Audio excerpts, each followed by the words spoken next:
చీకటి చిత్రమైన అడవిలో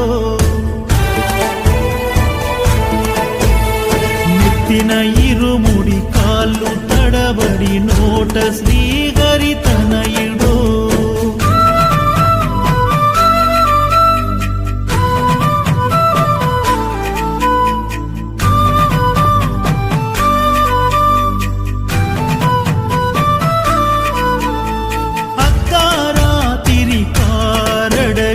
కంటికి నిప్పుడరాక కన్నోళ్లను ఇడిసొచ్చిన ఎడబా కన్నది మరువాలేక కర్పూర హారతి తనకెంతో పాయసమంటే మరి ఎంతో